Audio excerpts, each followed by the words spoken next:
Hey, what is going on guys, and welcome to another video about the hot topic, which is 4K. Today I want to discuss a very specific question and give you my thoughts about it. The question is, should a high frame rate be favored over high resolution on the current gen consoles? I say consoles because I refer to the PS4 Pro but also to the upcoming Project Scorpio. I think it is pretty clear that the current situation sees the resolution being favored over higher frame rates.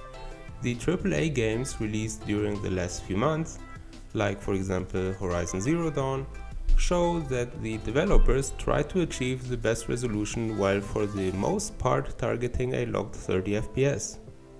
Now, the answer to this question can't claim to be objective, so whatever will come out during the course of that video is my own opinion based on my own judgment, and that might be different from yours, which is totally fine. I just want you to be warned, you will not get any definitive answers here. You will only get my answer. One can argue that there is anyway no point in asking that question because the reality already shows that the higher resolution is favored over the higher frame rates. But I think it's worth thinking about it and getting to the bottom of the topic by understanding what exactly is driving the game developers when they decide to utilize the consoles in the way they do, despite a chunk of the player base demanding higher frame rates over higher resolution. So to cut to the chase, my answer is it heavily depends on the game and on the genre, while I think that developers have found a good middle ground here and can satisfy both parties, but for me personally, in the last instance, I'd take the resolution. And bear in mind, this is coming from a guy who enjoys games at 4K 60 on PC, while also enjoying 30 FPS titles on the console. So, why is this my answer? When I say that it heavily depends on the game, then it means that it is, for example, for a game like Horizon Zero Dawn, Dark Souls 3 or Witcher 3 not as important as for, say, Forza Motorsport, Diablo 3 or other fast-paced games to have a frame rate over 30.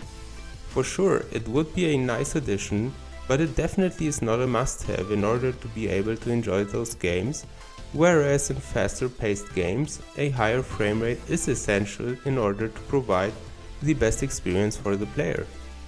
Action RPGs and racing simulators heavily rely on a high frame rate, because the sensation of speed and fast changing situations is essential for this type of game. Games like Horizon Zero Dawn for sure have fighting scenes, but overall it is a more slow-paced game, where you also sometimes chill and enjoy the scenery, or you just normally walk around, collect whatever plants, or talk to the NPCs. There is just no need for 60 FPS for something like this. Plus a stable and locked 30 FPS with good motion blur, like you see it in Uncharted 4 or Horizon Zero Dawn, makes the game look really buttery smooth. Of course, we have also bad examples for 30 FPS like Bloodborne, but for the most part I think that the AAA games which target a locked 30 manage to do that in a satisfying way.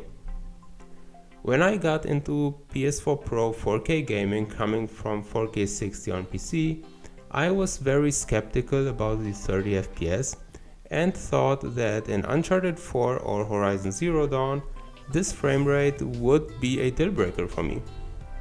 But to be honest, it's just not, because those guys did such a great job of implementing those 30 FPS.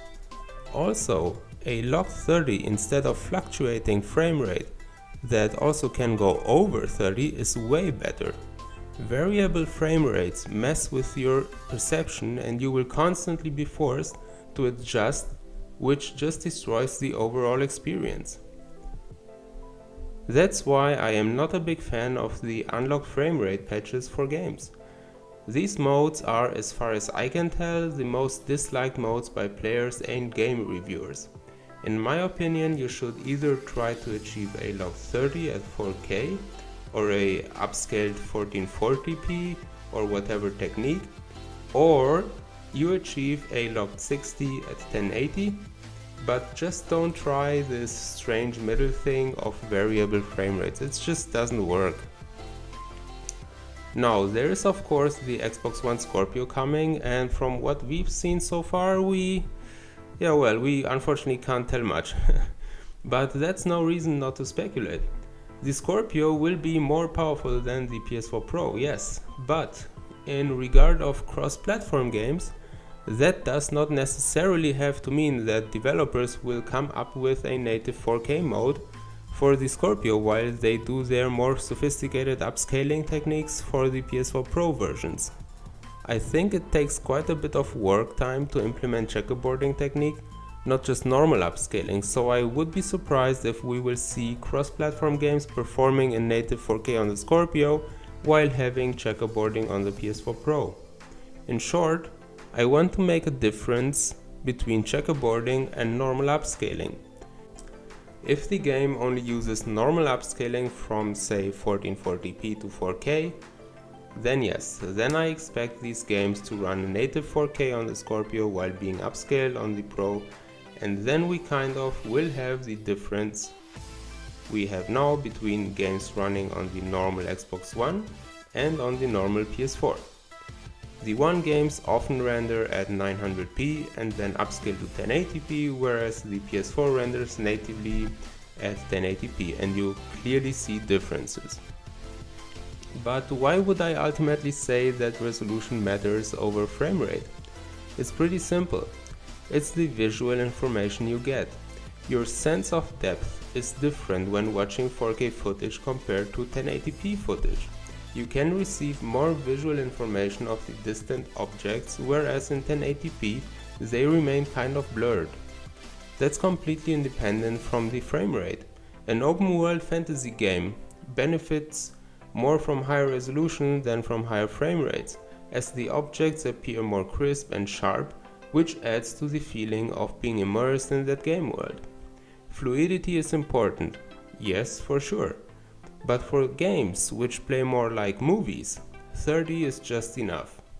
I have a large number of friends who like high frame rates, just as much as I do, but when offered the chance to choose between lower resolution and higher frame rates, or higher resolution and lower frame rates, then, and I kid you not, all of them ultimately settled for higher resolution and lower frame rates.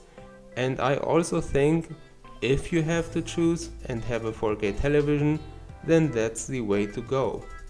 So guys, this is it from me for now at least. Enjoy your day, and until next time.